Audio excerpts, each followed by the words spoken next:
Fed up with being the victim of petty crime, why did Mrs. Cooper reach for some canvas, a reel of thread, and a packet of fish hooks?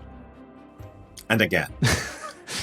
Okay. Fed up with being the victim of petty crime, why did Mrs. Cooper reach for some canvas, a reel of thread, and a packet of fish hooks? Home Alone. This is. I don't know who she is, but this is the British reboot of Home Alone that actually ends up really gruesome. Yeah. Fish hooks a lot. Well, I want to say worse, but like Home Alone had a lot of like melting people's flesh on a burning hot door handle, dropping an iron on someone, setting people on fire. It was pretty gruesome. Fish hooks are par for the course. There's a YouTube channel I know called Corridor Crew who do visual effects. And while I would... They have edited Home Alone to be R-rated and gruesomely violent by just making the injuries make sense in reality. Yeah, and like you don't have to change the traps. I couldn't watch that. I genuinely, I don't like gore at the best of times, and they really did work on the scene where he stands on the nail. They worked on that. They really hammered it home. Oh, love it. There's something to do with petty crime here, isn't there? What sort of crimes was she fed up with? Being stolen from? She was free fallen. That's my only Tom Petty song. Art forgery. She's got canvas and thread, and she's doing art forgery. I don't know where I was going with that. No, canvas and thread. That's trying to catch an art thief. You put the thing on a little fish hook. You bait it with a priceless Rubens. And you wait for them to come by, and then you get them. You pull them back up. You catch them in the canvas. Is that it, Scott? Have we solved it? Was she fishing for art thieves? No. Ah. Not art thieves, no. Is it is it painting canvas or like just canvas material? It's just canvas. Just canvas. I mean, thread and hooks is like fishing for stuff, right? Yeah, it feels like it's going to be very painful. I think Tom and I had the same look on our face of just like, oh, fish hooks. Oh no, Mrs. Cooper. This is a shot in the dark out of nowhere. And if it's right, I'll actually be quite sad because I feel like I brought this question to a close very early. Then don't tell him. But there's something in my head about like protecting food from bears in national parks. Like if you've got your picnic basket and you are camping overnight, but you'd need a rope, but you sling it in a canvas bag and you pull it up over a tree branch. But I don't think you'd use fish hooks and thread for that. The fish hooks are so when the bear tries to grab it, it goes, ah! You know. To be clear, she was concerned about crime.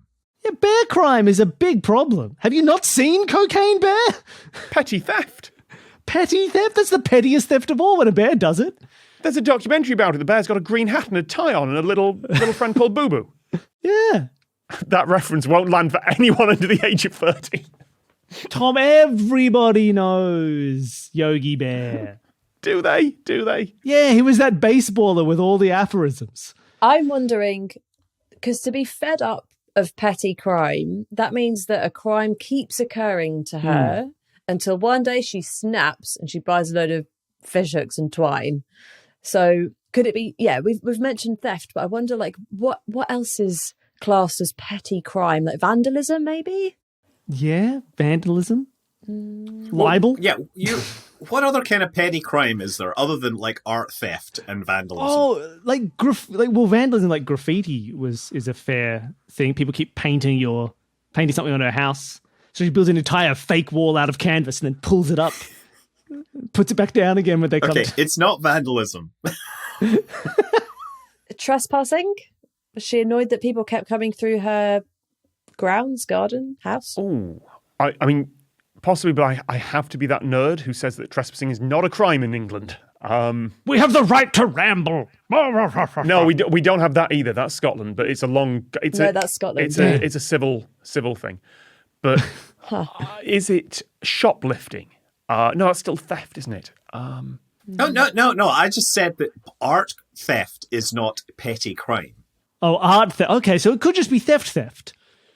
Oh, fine. Okay, so theft is a fairly petty crime, or depending on how much you steal. What do you save with canvas, hooks, and string? What do you stop people stealing? You build an enormous barrier that stops people. Well, what was her aim? Was her aim to stop people thieving, or was it to catch the thieves in the act? Yeah, or to push fish hooks through their eyes as a punishment? Specific on the eyes there, Anna. Yeah. Hey, that's how you do it. Yeah, she changed her name to Mrs. I'm going to stick fish hooks through the eyes of this man, Cooper. Origin of Jigsaw. Is it Jigsaw? Well, look, the hooks were supposed to be a nasty surprise for someone, right? They were sort of not in the eyes, surprise. No, it's just surprises, right? Did anybody else have when you were growing up at your local stores? Did you ever have like lucky dips? Like as a kid, you could pay and like just like rummage in a thing and take like an unmarked package and be like, "That's yours." Like a but I was thinking of Halloween candy in the US. People who just take the entire Halloween candy bucket or 100 things from it. But I don't think you'd want to do that with kids reaching into the bucket and getting surprise fish hooks. That doesn't feel like. No. If they grab just one, that's fine. If they try and take the whole bowl, it's rigged to the wire, drops the canvas net with all the fish hooks, catches the kid. No. Instant horrifying Halloween costume. You're right, Tom. This is a good plan. I agree with your plan, Tom. Your kid catching trap that you've designed and patented, I think is a great idea. Real blood. We've taken some dark turns on this episode, haven't we? Yeah.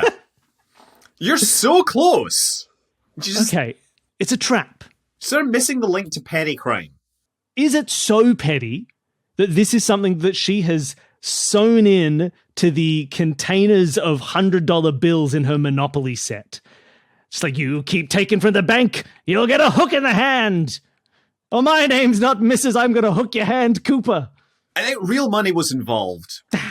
Real money? I mean, not real money, but not fake money. Things with real value, perhaps. Yes. You're a thief. You're trying to steal. Mrs. Cooper doesn't want you to steal. What does she do? So I'm going to say, like, yes, the orientation of the fish hooks is really important to what she did. Orientation of the fish hooks. Think about that. And you were so close with the Halloween ball. Wait, were the fish hooks intended for the criminal or to just attach something? Like, did she have a costume or something like that? They were supposed to be a nasty surprise. As I said, not through the eyes, but a surprise for somebody involved in the petty crime. Did people keep stealing stuff out of her pockets? And so she sewed a fake pocket into her coat and put a load of fish hooks in it so that when someone put their hand in and took it out again, then they'd get like a bleeding hand. That is pretty much it, but it was worse than a bleeding hand. They would pull their hand out and it would be stuck down in her dress by fish hooks. And she'd run to the police and they couldn't get away. Yeah, like literally would say, I am going to the police station and you are going with me. Good on you, Mrs. Cooper. I'm not sure good on you's quite right for that, but... Hey, I support Mrs. Cooper. I don't like people stealing from old women. She's 82 years old, Tom. Where did that come from? She's 82 and they just keep taking her medication. She's got all that tuberculosis medication. She keeps taking too much of it, but they send her home with the right amount. She's on her way and they try and steal it. And you want the thieves to succeed, Tom? I'm just not sure that massively being spiked with fish hooks is a proportionate response for that. That's fair. Maybe not. Isn't necessarily a punishment. It was a different time. Yeah. When was this? It was 1943. Stuff was happening, Tom. Apparently invention ran in the family, or I wouldn't say ran in the family, but it was a family business because her husband was Peter Cooper, who actually built and designed one of the first steam locomotives in the US. So innovation on every level. And his grandson was D.B. Cooper, who stole $1 million and jumped out of a plane. In my head, this was like 2005 or something, somewhere in a quiet village in Britain, and the context was very different.